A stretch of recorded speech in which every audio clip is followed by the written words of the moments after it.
A invasão da Embaixada do México no Equador por ordem do presidente Daniel Noboa, de apenas 36 anos, teve grande e até inesperada repercussão internacional. Mas é bom que a gente tenha em mente que o Equador é um paraíso da impunidade. Veja só, o caso do presidente que antecedeu o Daniel Noboa, o banqueiro Guilherme Lasso, que fechou o Congresso, cercou as duas casas do parlamento e mandou os parlamentares para casa. Depois, ele mesmo elegeu esse presidente, que também é outro membro da grande elite. E Daniel Noboa continua aí a rota valentia.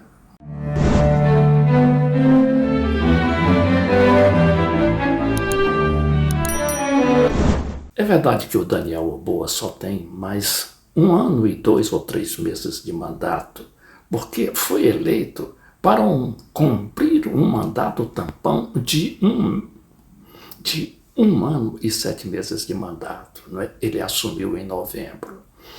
E o Guilherme Lasso, esse banqueiro que o antecedeu, tinha mandado fechar o Congresso simplesmente porque ia ser objeto de um processo de impeachment que o obrigaria a deixar o governo. Ele se antecipou e usou ali de um mecanismo constitucional para convocar eleições e suspender o parlamento. Foi o que ele fez. Convocou eleições e elegeu o Daniel Noboa. Fala-se muito nesse apelo do México ao Tribunal Internacional de Haia. Acontece que o Tribunal de Haia é sempre magnânimo com a direita e terrivelmente cruel com os governos de esquerda. Estão aí os presidentes proibidos de visitar os outros países, como é o caso do Putin na Rússia.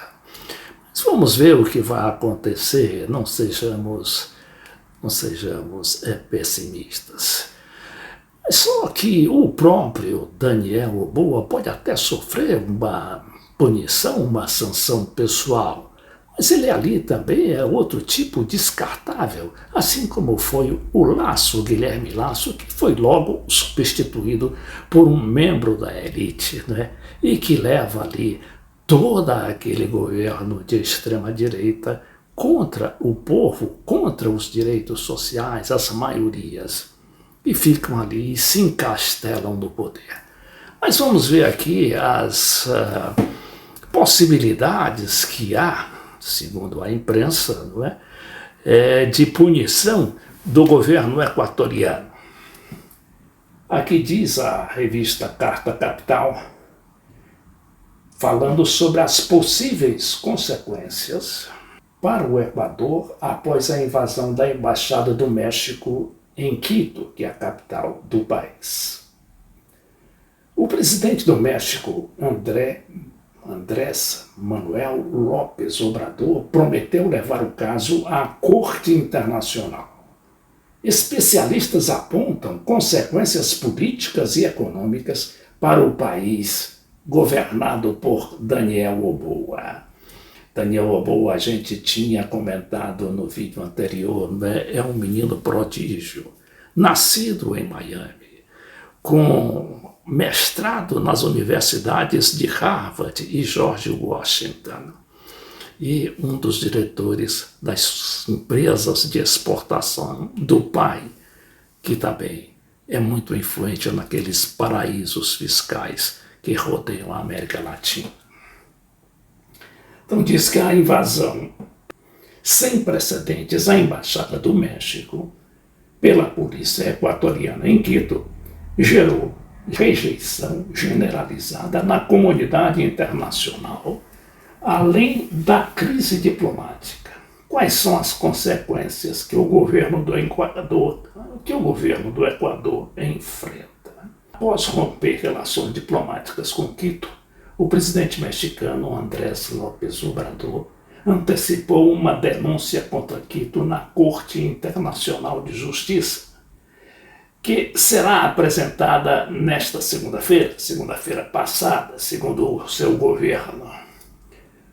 Pode-se esperar duas coisas da corte, diz Esteban Nichols, diretor de estudos latino-americanos da Universidade Andina Simón Bolívar do Equador.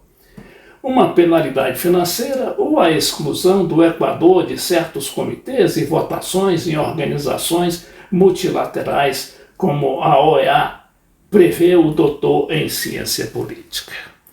O próprio presidente do México, López Obrador, que acabou tendo ganho político com aquela situação, né, porque o país, né, o México, se viu ali praticamente emparedado por uma ação policial nefasta.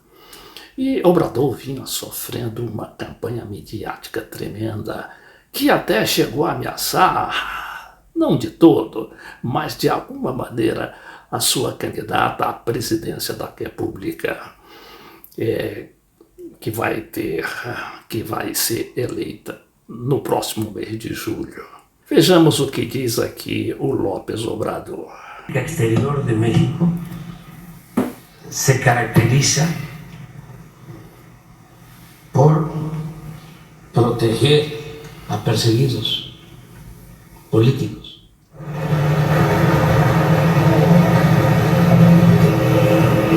Esse material aqui de O Globo.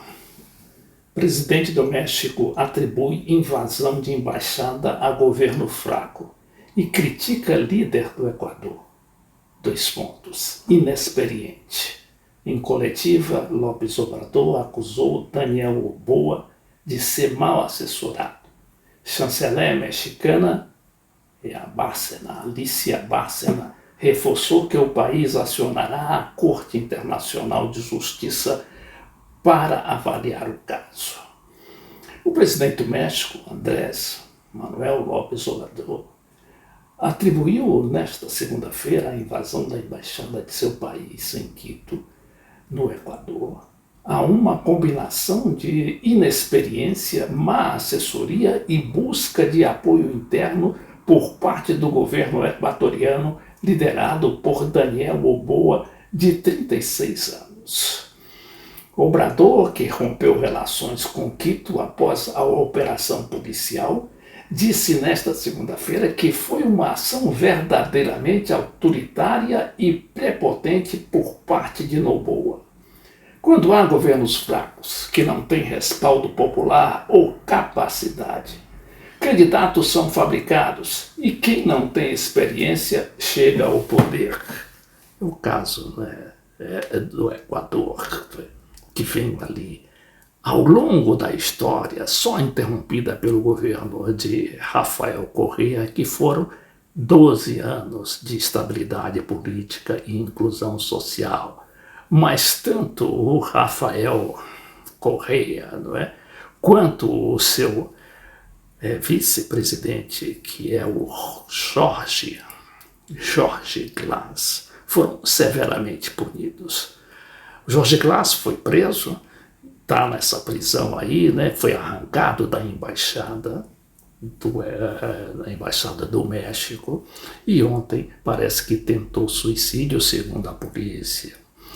E enquanto o Rafael Correa está no exílio na Bélgica, sem poder entrar no país, com vários processos nas costas, por parte de quem? Da nossa conhecida Lava Jato, que tem aqueles seus tentáculos espalhados por toda a América Latina.